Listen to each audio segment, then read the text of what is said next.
छोड़ के जा रही हूँ। मैं बहुत दुखी हो चुकी हूँ अपनी जिंदगी से। गुड बाय सबको, मैं जा रही हूँ आज दुनिया छोड़। जय श्री राम दोस्तों, वास्तव में ये घटना है हिमाचल प्रदेश के सोलन डिस्ट्रिक्ट की, जहाँ पर एक दीक्षा नाम की एक 19 साल की लड़की फेसबुक पर लाइव आती है, कहती है कि मेरी लाइफ में काफ़ी दुख है। क्या दुख है ये तो नहीं कहती, लेकिन मैं बहुत दुखी हो चुकी हूँ अपनी जिंदगी से।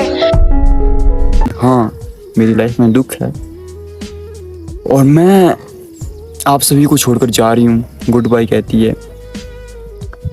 और ये भी कहती है कि मैं जो कुछ भी कर रही हूँ अपनी मर्जी से कर रही हूँ, उसमें किसी का कोई भी दोष नहीं है। और ऐसा बोलकर वो चली जाती है, वहाँ से नहीं बल्कि इस दुनिया से ही।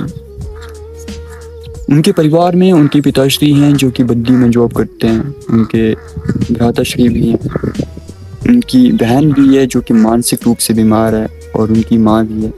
उस समय उनको बचाने के लिए वहाँ पर उपलब्ध उनकी माताश्री और उनके भाई हो सकते थे, लेकिन अनफॉर्चुनेटली जो है वो वहाँ पर नहीं थे, वो बाज़ार गए हुए थे और उनको मालूम नहीं था। बाज़ार में जब लोग उनको देखते हैं, उनके हाव भाव को देखते हैं, तो लोगों को पता लग जाता है कि इनको कुछ भी मालूम नहीं है, इसलिए वो कहते हैं कि घर जाओ, लेकिन वो नहीं जाते हैं। लेकिन जब बार बार लोग कहते हैं तो वो घर जाते हैं। मगर सोचिए, जब वो माँ अपने घर पहुंची होगी, उस माँ ने जब दरवाज़ा खोला होगा, उस माँ ने जब अपनी बेटी को फंदे पर लटका हुआ देखा होगा, तो क्या देखा होगा, कैसे सहन किया होगा इस दुख को। हम इस बात को महसूस नहीं कर पाएंगे। लेकिन इस सबसे भी बड़ी बात यह है दोस्तों कि आखिर ऐसा हुआ क्यों और ऐसा किया क्यों। तो अब जो भी मैं बात बताऊंगा आपको, वो जो पब्लिक डोमेन में अवेलेबल है वही बात बताऊंगा, जो न्यूज़ चैनल के माध्यम से हमारे तक पहुंची है।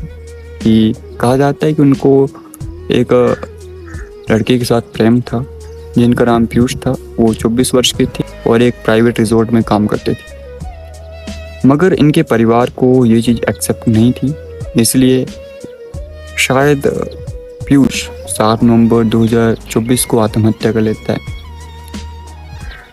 और ये दीक्षा नाम की युवती इस चीज़ को एक्सेप्ट नहीं कर पाती है, बल्कि खुद को गिल्टी समझती है। इसमें ये मेरी वजह से ये सब कुछ हुआ और वो खुद को माफ़ नहीं कर पाती है। जैसे तैसे अब इतना समय तो बिता लेती है, लेकिन अंत में आकर ये खुद को भी खत्म कर देती है।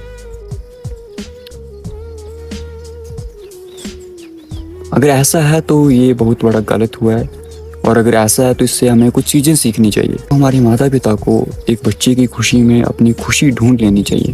अपनी खुशी का समर्पण कर लेते हैं हमारे माता पिता, तो क्यों ना इस शादी के मैटर में भी कर लिया जाए। और दूसरी चीज़, कोई भी डिसीजन फैमिली ले या परिवार ले या माता पिता ले, लेकिन जो शादी का डिसीजन है वो बच्चों को खुद लेना चाहिए।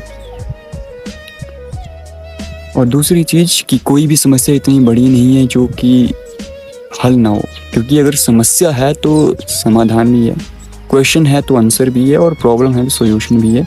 बस कई बार ऐसा होता है कि हमें सॉल्यूशन जल्दी नहीं मिलता, हमें दिखाई नहीं देता है, हमारी आंखों में अंधेरा छा जाता है और हमें कुछ भी समझ नहीं आता है और ऐसा कदम उठा लेते हैं। लेकिन ऐसा नहीं है, जीवन में हर समस्या का समाधान है।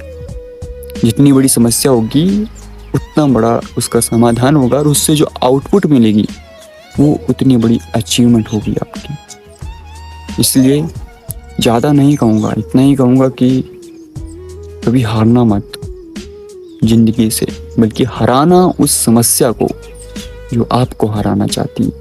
फिर जो आप बनोगे वो शाहरुख खान की बाजीगर मूवी से भी बहुत बड़े बाजीगर बनोगे। धन्यवाद।